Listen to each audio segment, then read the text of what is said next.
તો વેરાવળમાં જેમ જેમ વાયુ વાવાઝોડું નજીક આવી રહ્યું છે તેમ તેમ ક્યાંક વિનાશકતા અને ભયાનકતા વધી રહી છે, લોકોમાં ભયનો માહોલ છે। ત્યારે વેરાવળથી અમારા સંવાદદાતા કલ્પેશ ગોહિલ ગ્રાઉન્ડ ઝીરો પર પહોંચી ગયા છે અને વેરાવળના દરિયા કિનારાની શું સ્થિતિ છે, કેવા ઊંચા મોજા ઉછળી રહ્યા છે, કલ્પેશ અમને માહિતી આપશે। જી કલ્પેશ, કેવો માહોલ છે જ્યારે 320 કિલોમીટર જ દૂર છે વાયુ વાવાઝોડું?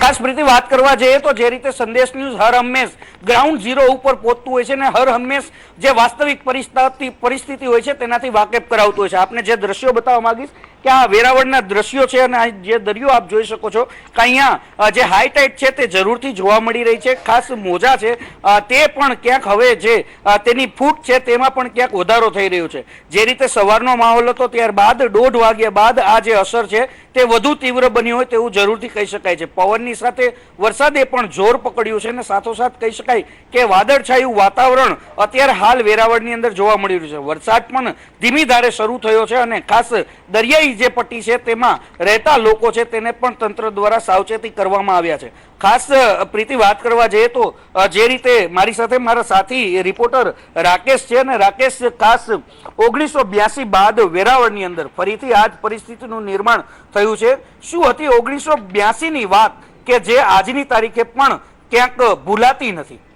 ખાસ કરીને વાત કરીએ ને તો 1982માં જે વાવાઝોડું આવ્યું હતું અને તે સમયની જે તીવ્રતા હતી તે તીવ્રતા હાલ ક્યાંક હવે જોવા મળી રહી છે। હાલ જે હવામાન વિભાગની આગાહી છે તે મુજબ 140ની સ્પીડથી પણ વધારે પવન ફૂંકાવાની શક્યતા છે।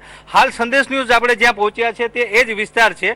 1982માં આ વિસ્તાર કે જે જાલેશ્વર વિસ્તાર કહે છે, અહીં મછિયારા સમુદાયના લોકો વસવાટ કરે છે। આ વિસ્તારમાંથી લોકો સ્થળાંતર કરવા માટે તૈયાર ન હતા। આજે પણ આ જ પરિસ્થિતિ નિર્માણ થઈ છે।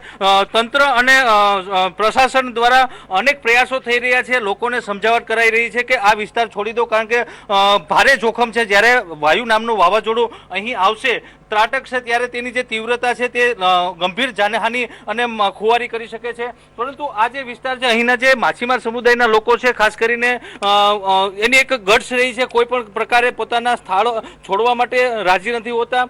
જો 1982ની વાત કરીએ તો જે અહીંના વડીલો છે તેમની પાસેથી જે માહિતી મળી છે તે મુજબ 1982માં જે આ ઘટના બની હતી ત્યારે પોલીસ દ્વારા બળ પ્રયોગ કરવાનો પણ ફરજ પડી હતી। જે તે સમયના ડીવાયએસપી વીવી રબારી દ્વારા અહીંના જે સ્થાનિક હતા ત્યારે 100 જેટલા મકાનો હતા। આ 100 જેટલા મકાનોમાંથી લોકોને બળજબરીપૂર્વક બહાર કાઢવામાં આવ્યા હતા, લાઠીચાર્જ કરવાની ફરજ પડી હતી। ખાસ કરીને જે અહીંના લોકો છે તે સ્થળાંતર કરવા માટે રાજી ન હતા તે લોકોને કમરે દોરડા બાંધી બસ દ્વારા બહાર ખેંચવામાં આવ્યા હતા અને 100 લોકોનો જીવ બચાવવામાં આવ્યો હતો। ખાસ કરીને આ જે રેસ્ક્યુની કામગીરી થઈ હતી તેના કારણે તે જે પોલીસ અધિકારી છે વીવી રબારી તેમને લોકોના જીવ બચાવવા માટે ખાસ કરીને લાઠીચાર્જ જે છે તે કોઈ તોફાનને અટકાવવા માટે થતો હોય છે, પરંતુ અહીં જે લાઠીચાર્જ થયો હતો તે લોકોના જીવ બચાવવા માટે થયો હતો અને જેને લઈને તેમને રાષ્ટ્રપતિ દ્વારા એવોર્ડ પણ એનાયત કરવામાં આવ્યો હતો। આજે પણ આ પરિસ્થિતિ છે। 1982માં જે વિનાશક તારાજી અહીં સર્જાઈ હતી તે તારાજી સંભવત આ વિસ્તારમાં ફરી સર્જાય તેવી સંપૂર્ણ શક્યતા વર્તાઈ રહી છે, જેના કારણે તંત્ર પણ ચિંતિત છે।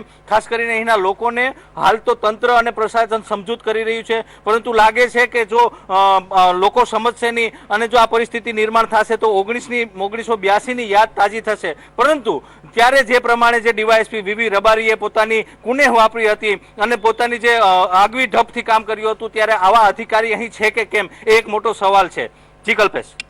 ખાસ પ્રીતિ જે રીતે વાત કરી મારા સાથી રિપોર્ટર રાકેશ છે અને ખાસ મારા કેમેરામેન છે માધવ ભટ્ટને વિનંતી કરીશ કે માધવ, જે રીતે દરિયો છે તે ગાંડો તૂર બનવા જઈ રહ્યો છે અને ખાસ જે રીતે હવે પવનની ગતિ પણ ક્યાંક વધી રહી છે, એટલે કહી શકાય કે હવે દરિયાની અંદર પણ કરંટ વધુ જોવા મળી રહ્યો છે। ત્યારે ખાસ અહીંના જે વિસ્તારના લોકો છે તેને સમજાવવા માટે કલેક્ટર, ડેપ્યુટી કલેક્ટર સહિત એનડીઆરએફની ટીમ પણ અહીંયા તૈનાત કરી દેવામાં છે। કલેક્ટર તંત્ર દ્વારા જે રીતે અહીંના રહેવાસીઓ છે તેને સમજાવટ કરવામાં આવી રહી છે અને ખાસ તેને અહીંથી સ્થળાંતર કરવાની વાત પણ કરવામાં આવી છે। 1982ની જો વાત કરવા જઈએ તો જે રીતે મારા સાથી રિપોર્ટર રાકેશે જે વાત કરી કે વીવી રબારી જે અધિકારી હતા તેમને 2 કલાકની અંદર જ આ એક્શન લીધું હતું અને આખરી ફોન છે તેને તંત્રને કર્યો હતો અને એ ફોન માત્ર એટલો જ હતો કે હવે વાત થાય કે ન થાય, પરંતુ અહીંયા વાવાઝોડું છે તે 2 કલાકની અંદર પહોંચી જશે।